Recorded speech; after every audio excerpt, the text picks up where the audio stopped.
Fellow countrymen and women, it seems we've come to that time once again of heightened political activity and rhetoric.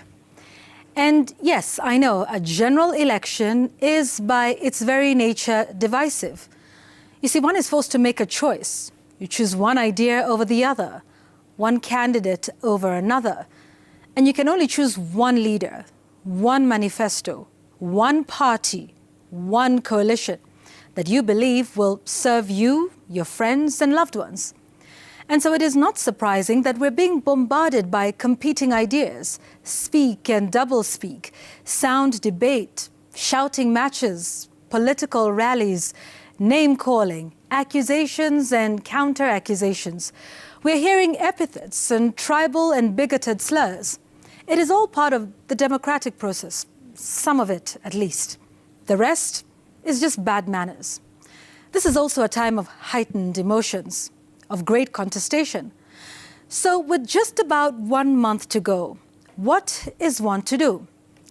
First of all, history teaches us to be circumspect about everything, to not take everything at face value, to not be quick to jump into every argument or buy into every argument, debate and name-calling between politicians.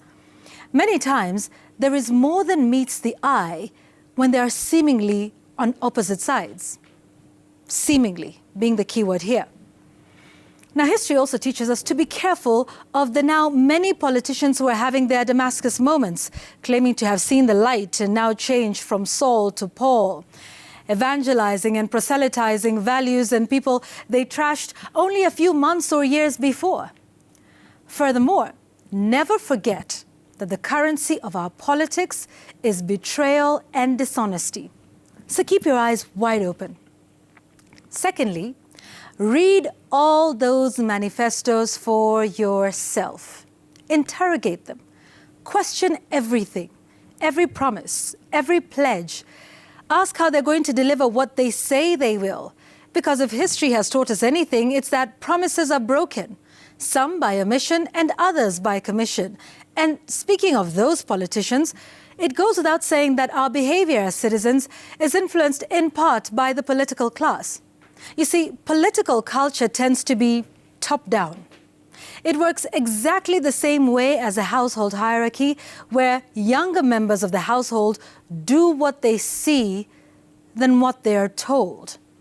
And so political bad manners flows from the top down, almost in a natural gravitational moment at the garbage dump.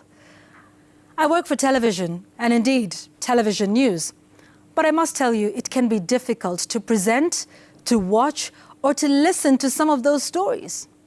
News, sometimes, especially from the campaign trail, comes across as a quarrel with unsuspecting viewers. From the high-pitched tone to the insult-laden rhetoric, it's just difficult to imagine that this is part of the persuasion game that politics ought to be. It's not surprising when we tell you in the middle of the news that we're taking a break, because we do deserve that break that stations tend to take. It's a break that comes well-deserved after a tiring consumption of political ranting from the campaign platforms. Thirdly, and this seems to be our national pastime, please, let's not be simplistic as to lump people into categories, put them in boxes. Now, I've said this before on My Take, but it requires repeating. Allow me to be blunt here.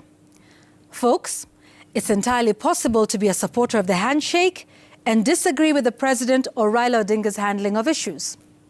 Good people, you can be a supporter of the president and yet disagree with his support of Raila Odinga. Let me go further. You can be a Luo and disagree with Raila Odinga's politics, a Kikuyu and not support President Uhuru Kenyatta. You can be a Kalenjin and not be a fan of the deputy president's policies and politics.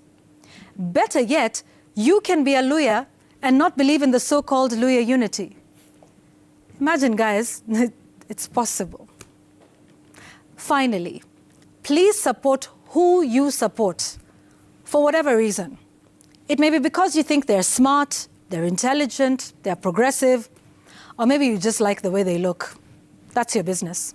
After all, your ballot is secret. But please, please, do not be fooled into thinking that your political persuasion somehow makes you smarter or superior to one who holds a different view. This is the time, folks, for us to be more sensible with our thoughts, with our words, with our tweets, and with our deeds.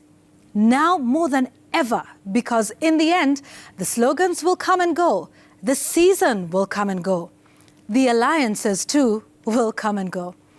And yes, the politicians too may go, but the country will remain. That's my take tonight.